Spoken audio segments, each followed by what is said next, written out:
Hello, I'm Mary Ito, and welcome to the CRAM podcast. CRAM is an acronym for Communicating Research and More, which is what we try to do on this podcast. A lot of exciting research and groundbreaking ideas never reach the public, but they have the potential to change the way we think and act.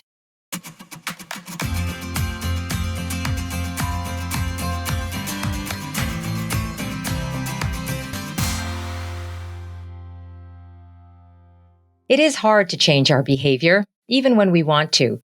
Habits and the way we approach certain aspects of our lives are ingrained. Even though we might have the best intentions, it can take months, even years for us to adopt change successfully, if at all. Just ask any researcher, except Kai Chan. He will give you a different answer when it comes to climate change, arguably the biggest problem humanity has ever faced. That change is not difficult, and that it is possible to achieve a sustainable future. Kai Chan is a professor and Canada Research Chair with the Institute for Resources, Environment and Sustainability at the University of British Columbia. Hi, Kai. Hi, Mary. I, first of all, want to know how you got interested in this work and the welfare of our natural world. It started so early for me, back when my brother was my older brother, fascinated with burning ants on the sidewalk with a magnifying glass. I was oh dear, it doesn't sound like an auspicious beginning. Push him aside and to make sure those ants could go about their business in their own way. It started as early as one of my first memories watching TV was I was 3 years old and lying on a beanbag in our living room, and in this show, I think it was Jeremy the Bear, there was an ad that featured a wooden Noah's Ark. And it was a WWF ad, World Wildlife Fund. And there were figurines representing the animals. So hippo and the giraffe and the tiger and the lion and a human finger reaching into the screen and tipping them off the ark. And toppled down. And then the voice came over saying that, that humanity is bringing about the extinction of these wildlife species. I already had attachments to these species from books and stories that my parents would tell. And so it was something that was just immediately visceral within me. I still remember that feeling of just recognizing that, we weren't just forces for good on this planet. And that just seems so wrong to me. So it's something that I've carried with me throughout my whole life, that I just can't shake that feeling from when I was 3 years old. I find it amazing that you can remember such vivid detail of that commercial, and you were 3 years old. That's a huge impact it had. Yeah, absolutely. So I wanted to talk to you. I mean, obviously that's carried on. That's been your passion throughout the years into your work today. And you've been interested in something which to me almost sounds like a childhood concept, which is rewilding, or else it comes from Jurassic Park, I guess. I mean, tell us what that is about for people who've never heard of it. They don't know anything about it. Yeah, the idea of rewilding is that the ecosystems that we see around us today are a shadow of their former self in ways that we can barely begin to understand, because they're missing some key players that played really fundamental structural roles in those ecosystems, such that the systems as they are now can't exist in anywhere near the same form. So let's take a few concrete examples. The avocado. Why does the avocado exist? Why is there a fruit that is so big with a seed that's so big that any of today's avocado eaters would steal the pulp and leave the seed, right? It doesn't, from the perspective of a plant, it doesn't make any sense.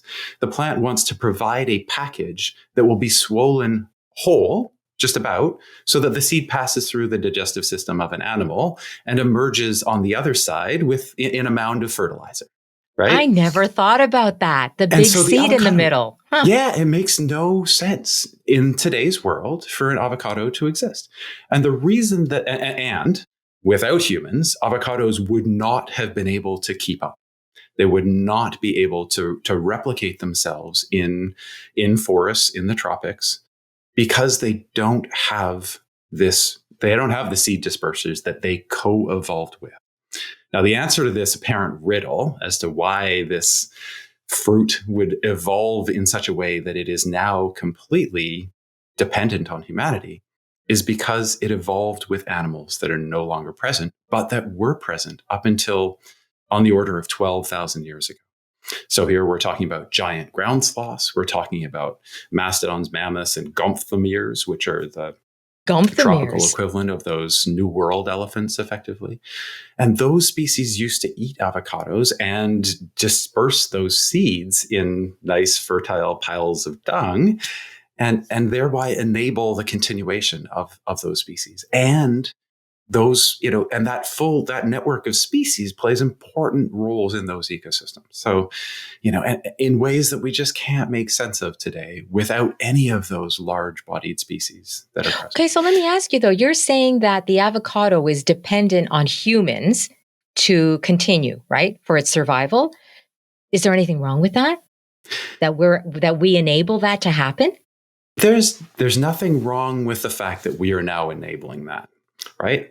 But the avocado is just one of dozens, if not hundreds of species who no longer have their seed dispersers that play really important roles in ecosystems and that are heading towards extinction because they no longer have their seed dispersers, because we're not saving them all the way that we're saving the avocado. And so those species, their ranges have gone from being distributed across forests to being only in the lowlands where the fruits are dispersed downstream by water, right? That's an evolutionary dead end for a species.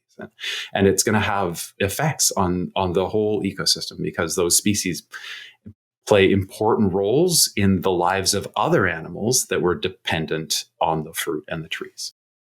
Now, how do we determine, well, let me ask you this. Is it normal or natural, I guess I should say, for some species to become extinct? Absolutely. Yeah. I mean, that happens all the time. It's happened countless times in the fossil record.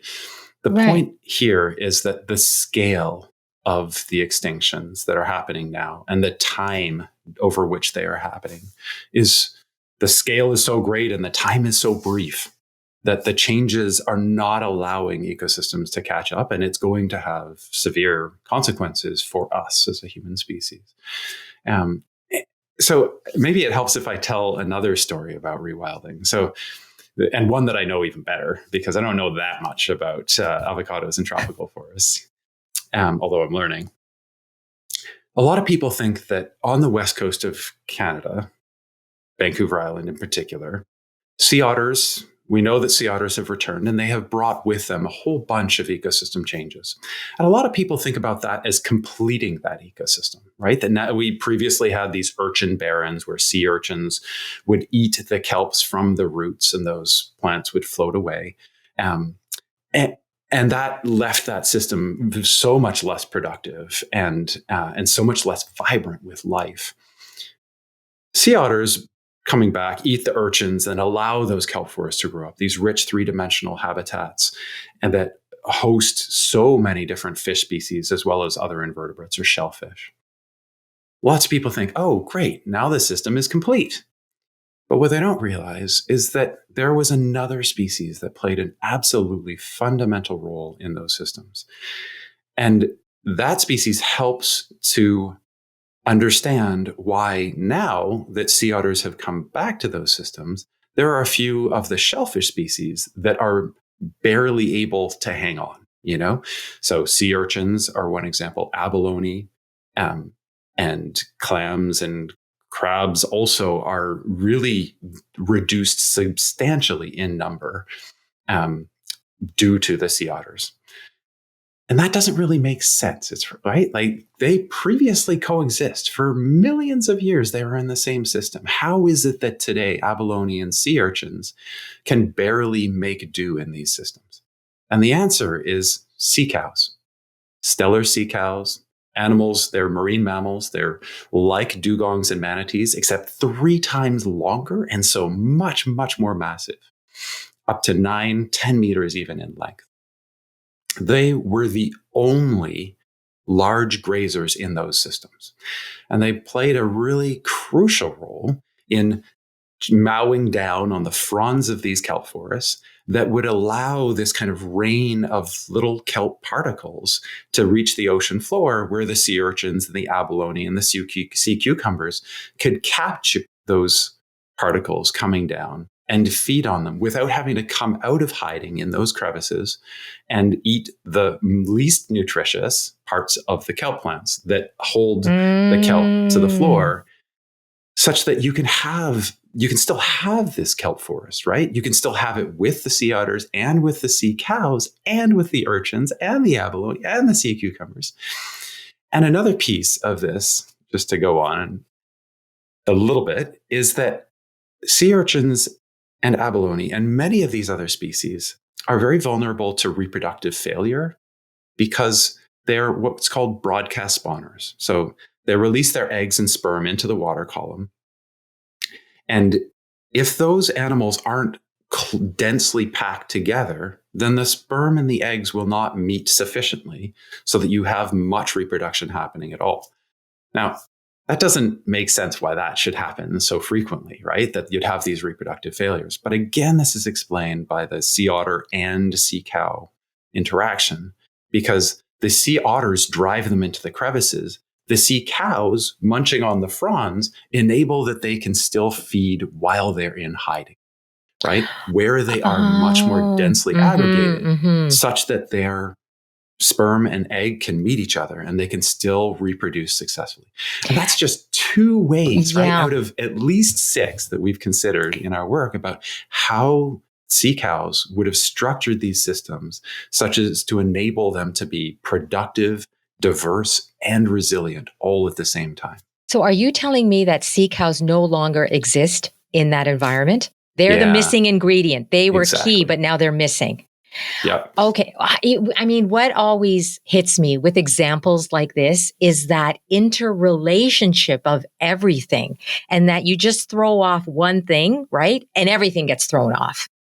The sea otters themselves are a good example of a success because they're already having many positive effects along with some negative ones in these systems. So that's one, but another example would be the wolves in Yellowstone Park. Wolves were exterminated about 100 years ago by hunters, but they were reintroduced to Yellowstone National Park in the US, and they have been having a wide range of positive effects on those ecosystems. And what's interesting is that those positive effects are actually not mostly about reducing the numbers of elk and other 4-legged vertebrates like bison, but rather just changing their behavior. So it's called the ecology of fear, because what happens is the elk congregate in different places. They move around more. They're more surreptitious in their eating. There are some parts of the ecosystem where they would normally forage extensively and overgraze or overbrowse that they now do not do that, right? And so it's enabled this rebounding of the vegetation along rivers that has been positive for a whole bunch of different species. And is it still okay for the elk? Yeah, exactly. So the elk, there are still healthy elk populations with, considerable abundance. It's just that they have changed their behavior patterns. I can't imagine, though, I mean, what goes into the decision to rewild? Because I'm thinking, if a species became extinct or vanished, let's just say disappeared from one area, over time, I would think things adapt to that disappearance. And then if you reintroduce that species, well, it's a different environment now that you're reintroducing that species to, right? And then how can you predict the effect? You think it's going to be positive, but as you said with the sea otter, there were some negative consequences. So it must be like such a complicated decision to actually rewild. Absolutely. It is.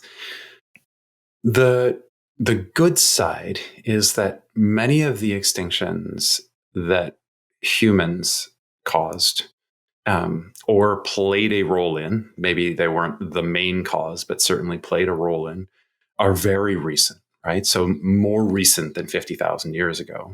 Most of them are just like 10 10,000 years.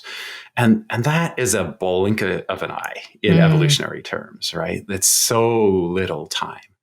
So animals don't normally thoroughly adapt to a new environment over the span of 10,000 years, especially when you think about the interglacial and glacial cycles, which happened over the scale of 100,000 years, right? So the lack of an animal that, or a whole bunch of animals in our case, over just 10,000 years is something that many ecosystems would, barely bat an eye to. They would just they would recognize those animals in an evolutionary sense, although of course not in a kind of conscious sense.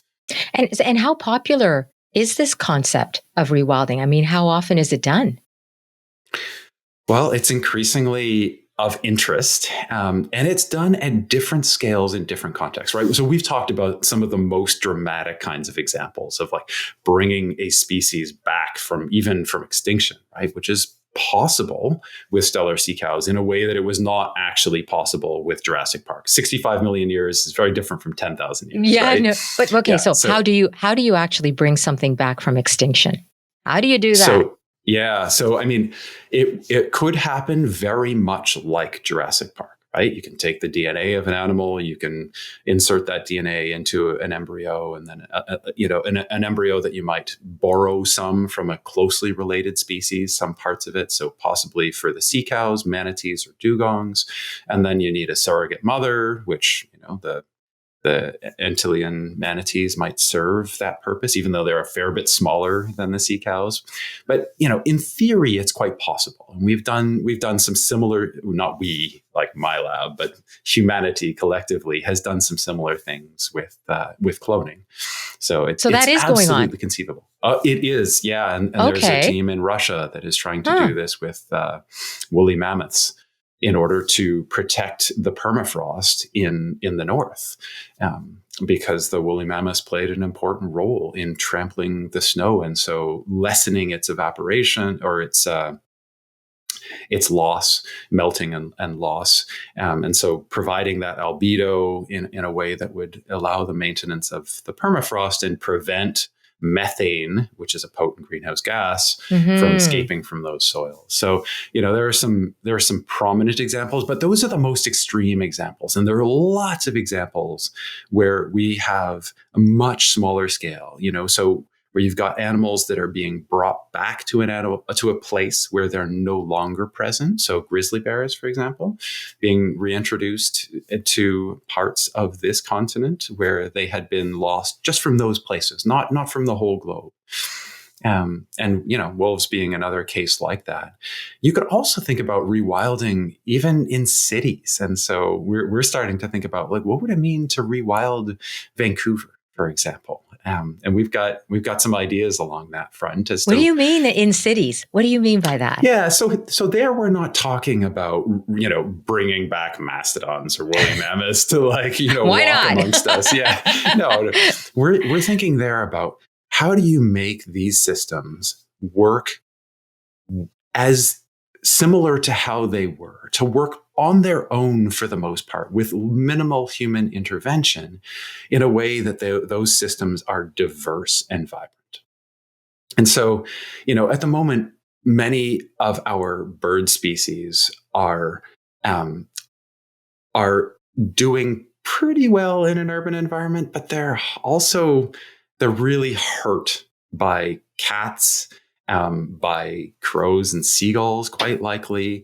Also, there's a lot of strikes on window panes.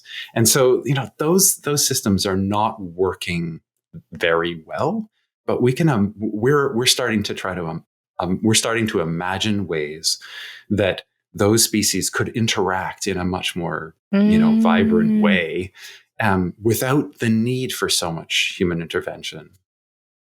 Yeah, no, I know what you're saying, because I do know of some researchers who are involved in creating urban environments that are conducive to nature, to animals, to birds, as you say, so that it becomes a friendly habitat for them. Yeah, not a dangerous one. Yeah, is that what you're talking about as well? That's a kind of rewilding, absolutely. That's just so fascinating. So you say that this work is happening. How important do you think rewilding is to a sustainable future? Does it play a big role? I think it's absolutely essential personally, but we're still learning about how important it can be and will be. So, I think that the vast majority of ecosystems have lost some key players and are not functioning as they could or would have, such that there is a tremendous potential for rewilding to make those systems more resilient and also more productive. And I think personally that there is a real opportunity in inspiring people with hope from rewilding. So beyond the kind of physical material consequences of bringing these species back in ways that make ecosystems more productive and more beneficial for people, I think that the act of making good on something that we triggered, on a damage that we caused, is one that can lift us out of our model for thinking about conservation as lessening the harms that keep happening, so that we can see that the work of conservation and of ecological restoration can really be to radically sometimes bring ecosystems to a better place, right? And not one that is like completely consistent with how it would have worked historically, right? Like, we're not talking That's about not possible. returning. It's not possible. Yeah, Exactly. right, Today's yeah. world is very different. And that's why I like to bring up cities when we talk about rewilding, because clearly we're not going to have purely wild ecosystems. But that doesn't mean that we can't use ecological processes to assemble well-functioning systems that work for native species, despite the fact that there are lots of non-native species and humans are obviously going to play a really big role.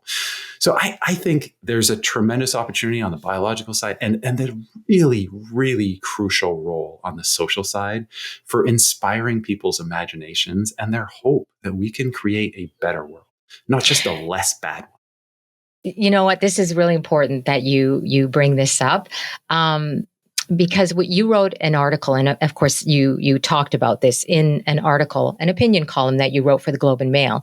And in it, there was a statistic. It was the fact that March 13th, that was a significant day because it marked the day that we here in North America have used up our share of the planet's resources for the whole of the year, which I found depressing as a statistic. It's like, okay, that's it.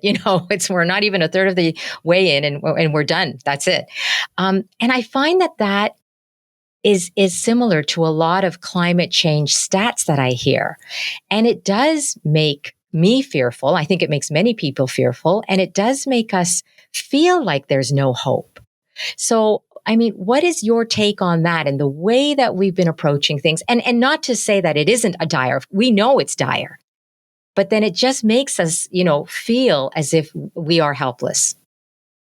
Yeah, we need to have hope. And the way that I used that statistic was just to get attention to the way that I find hope, right? And so the vast majority of the time when we talk about Earth Day or Overshoot Day or Oceans Day, we really quickly get to what can I do as an individual that will be feasible, that will be good for the planet, right? It's like, well, that's what we're told. We're told this is what you can do as an individual, Exactly. Yeah. And those things that we're asked to do, they range from really small to really big, but they're all similar in one respect. So it's like, it could be composting, it could be recycling, it could be cycling or taking public transit or walking instead of driving.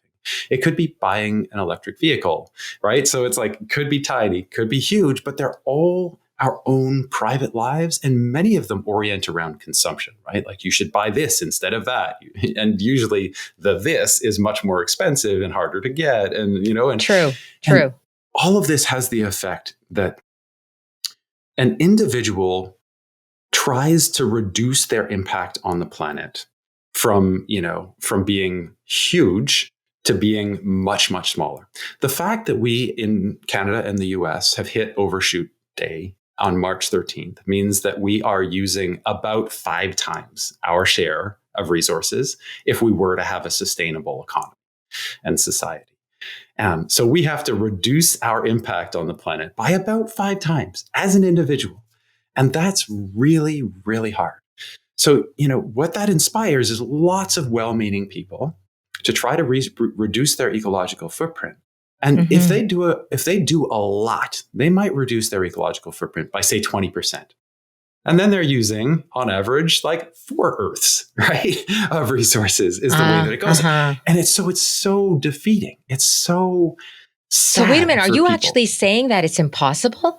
That even if every person tried their best, and their best being still, not like 100%, obviously, right? But the best being 20% or whatever, it just is not going to make a huge difference. If we constrained our actions to the private, and if we focused on just reducing our own individual impact, then we could not make Canada or the US a sustainable society. So the answer lies elsewhere, right? What individuals need to realize is that your biggest and most important contribution is in changing the social norms and in changing the systems, economic, political, and social systems that propagate these deeply unsustainable lifestyles. And how is that easier than my, reducing my garbage, right? Going on my bicycle. How is that easier than what I'm doing as an individual? In some senses, it's harder, but in some senses, it is easier. So the work of reducing your impact is one that requires a tremendous amount of information. So your individual impact, a tremendous amount of information and a lot of time, constant attention, right? I did a question and answer on CBC radio yesterday, and one man called in and said, it's absolutely feasible to reduce your impact. I have chosen to live only in a condo. I've sold my car. I only get around by bicycle. And he went through all of these things, and you can see that he's remade his entire life in order to try to have a almost carbon neutral life. And it takes almost all of his time to do all that. What I'm talking about is using the science to be very strategic about key points of leverage that we need to intervene, where we can change these systems, not just for ourselves, but for everybody, right? Where the work of a few thousand people can change the course of a whole nation. So there are some big ideas that we all participate in. Ideas like consumer culture, fast fashion, the idea of infinite economic growth, that we could just keep on growing economically, and that we should measure our progress in that kind of a way, right? These are ideas that fuel unsustainability, and they are changeable. We can change those ideas, and we can change how those ideas are represented in our governments and in our economies in ways that will, before long, completely remake what our lives look like. Okay, let's just take one of those then.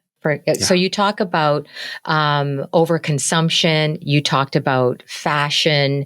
What about that then? So you're saying it is possible to change our attitudes with buy, right? More. It's cheap. Let's get, it's just a cycle every season. How do you manage that?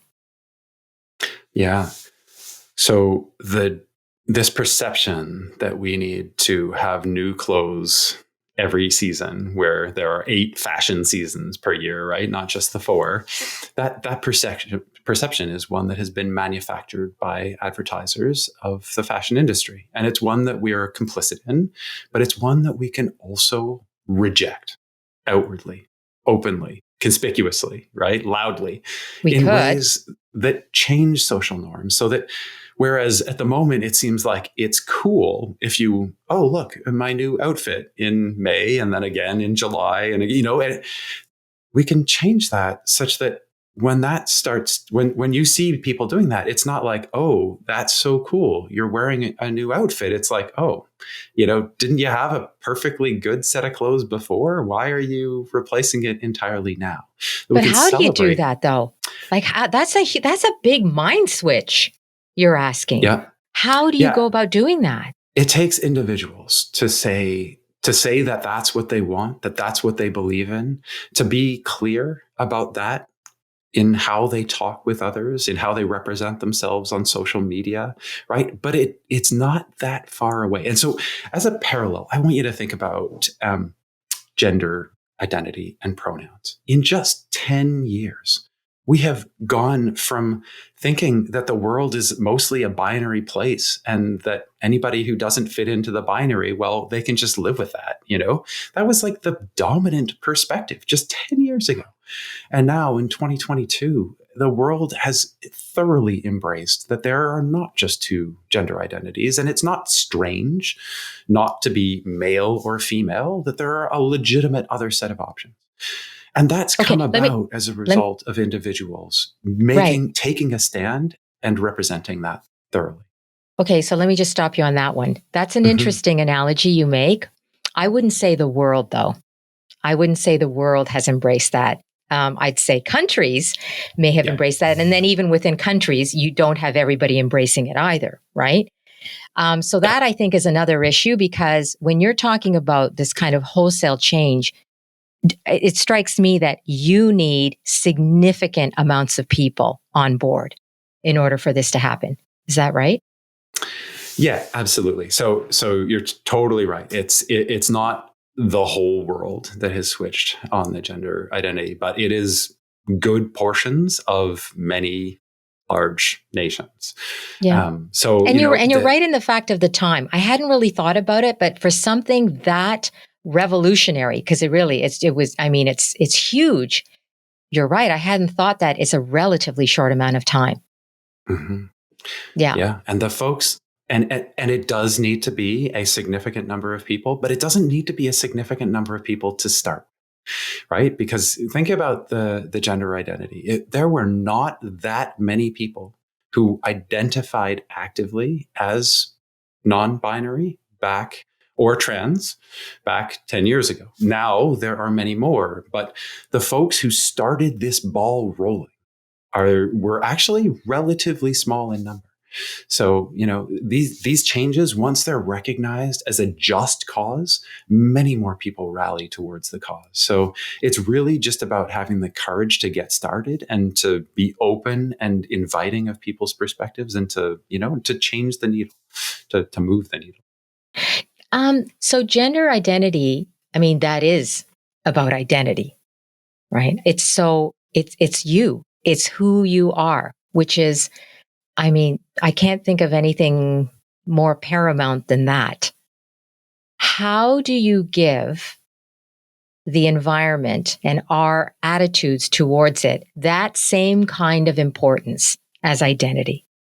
It already does have it. It's totally what it's all about, right? Like our identity as a person includes how we relate to other people and to the natural world, right? The notion that we ought to have some responsibility over the impacts on the environment and on other people through the environment. That idea is actually, and I know this because we've done research on this, it's actually a very widely held belief. Many people in many populations strongly agree with that idea, stated almost exactly as such, right? And in a way that it is fundamental to their identity. They do not want to be seen as a person who has a negative impact on the environment, the land and the water, and also on people through that. And so what we need to do is not to reshape people's identity. What we need to do is to provide a way for them to connect that identity to their position on, say, fast fashion, rejecting fast fashion, rejecting luxury goods because of their outsized environmental and also social impacts, right? It's not about reconstructing identities, but enabling the connections between these parts of people's identities that are already really crucial and these ways of taking action that also get translated into social norms that then influence everybody else's actions too. So that's interesting. You've done research about people's attitudes towards nature, the environment.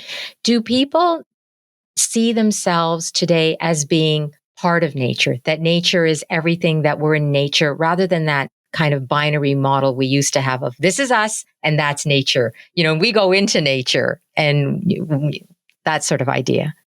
Yeah, that's a tricky one. So in several ways, both because I think most people both think in a dualistic way sometimes, and also in a kind of unitary way sometimes.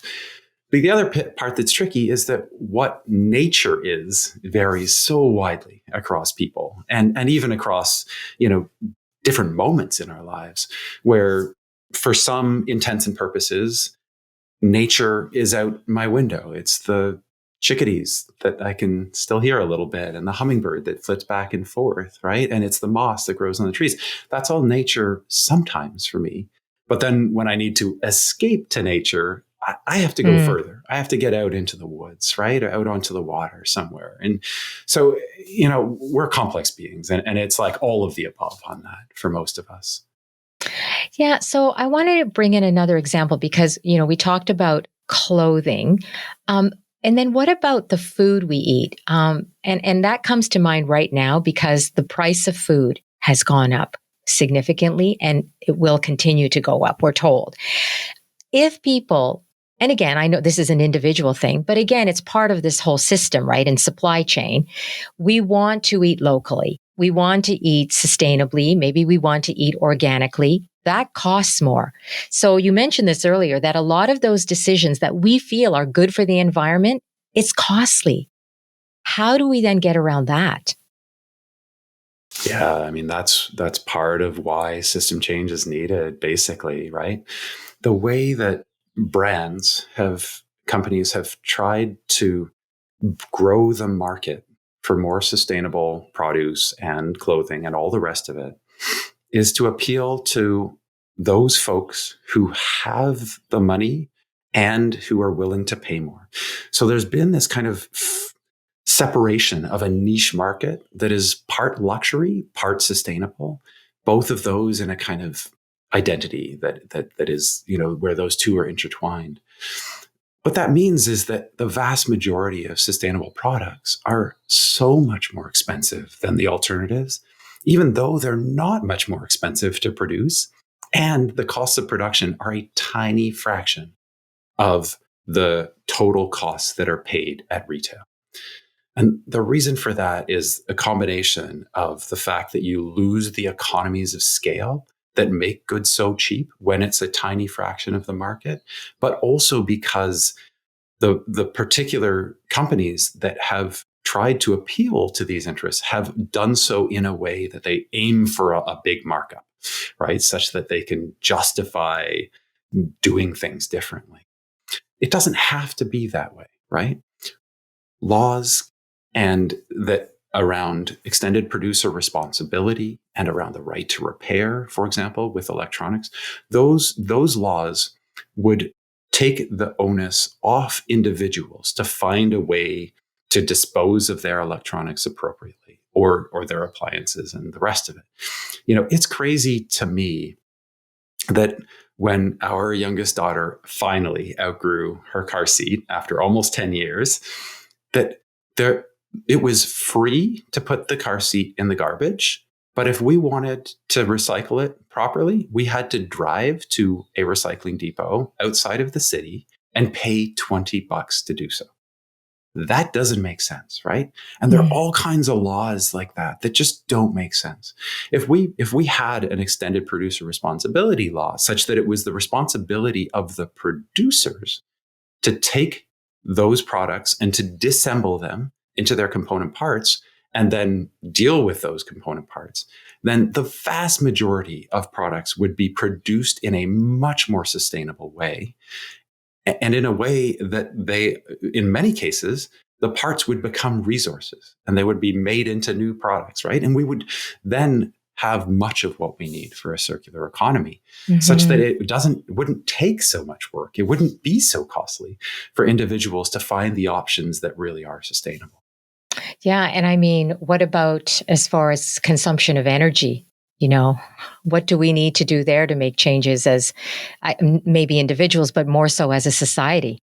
Yeah, I mean, some of the same issues apply, but there are also some other ones with both energy and also water. Our current pricing systems make people unconcerned about wasting large amounts of water and energy. And that's because the pricing for those is set really, really cheap. We don't pay anywhere near the full cost of either water or energy.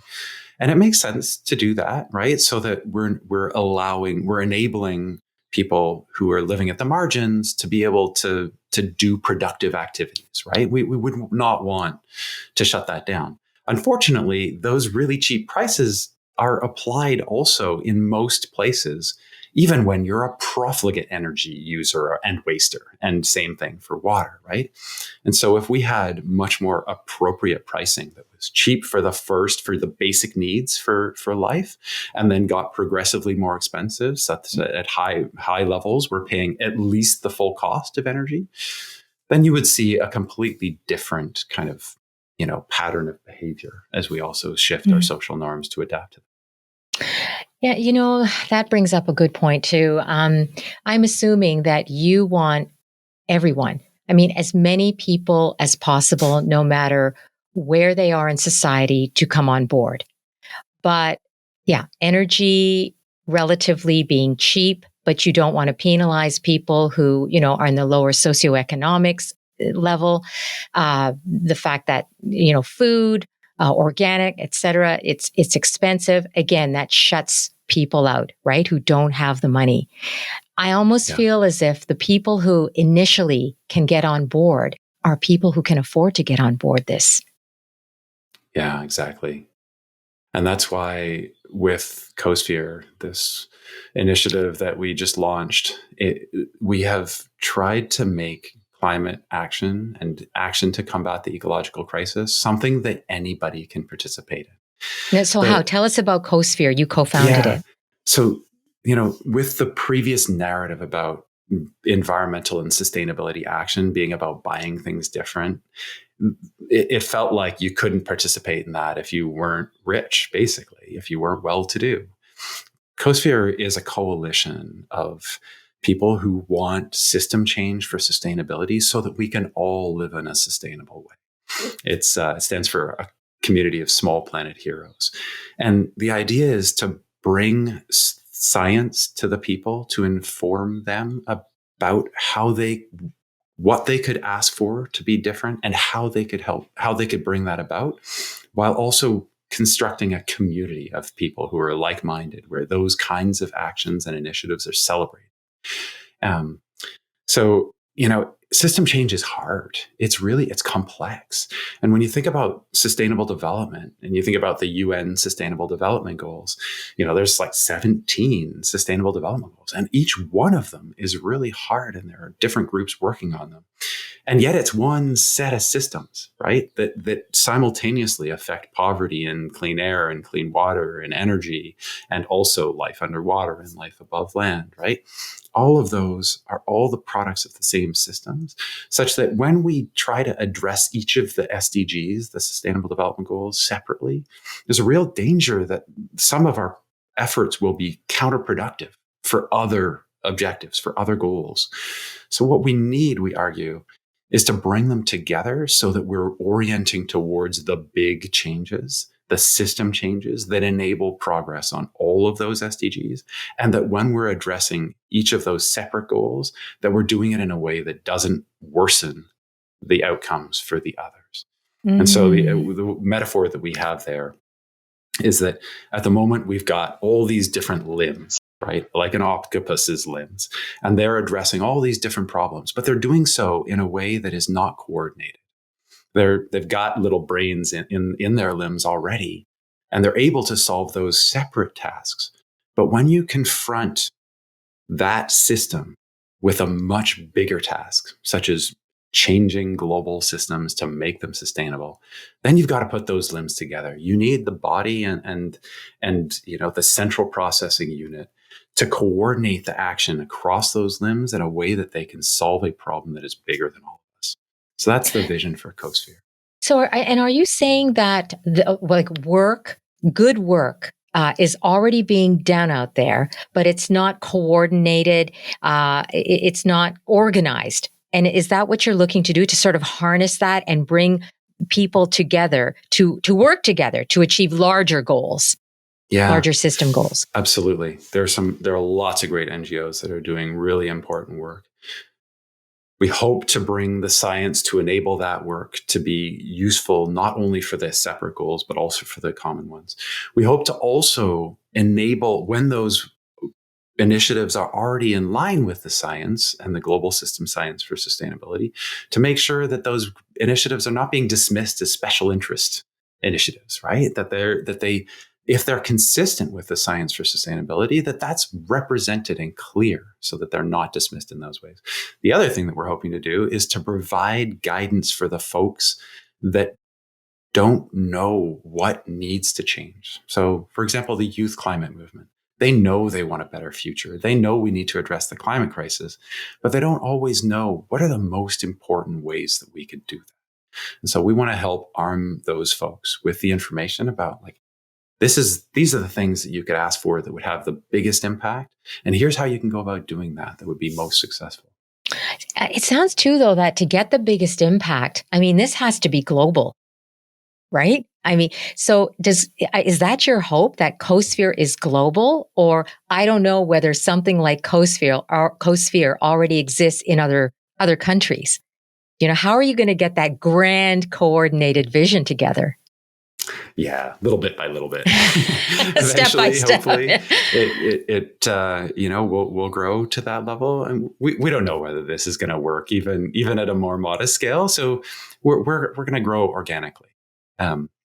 Octopuses are similar that way, right? They start really small, and you have to start grow somewhere in little bits, and and they can get really large eventually. But we'll see how it goes. We hope to find folks out there who see something that makes sense to them here. They see the value in the science. They see the community. They want to be part of something that orients towards genuine, deep solutions.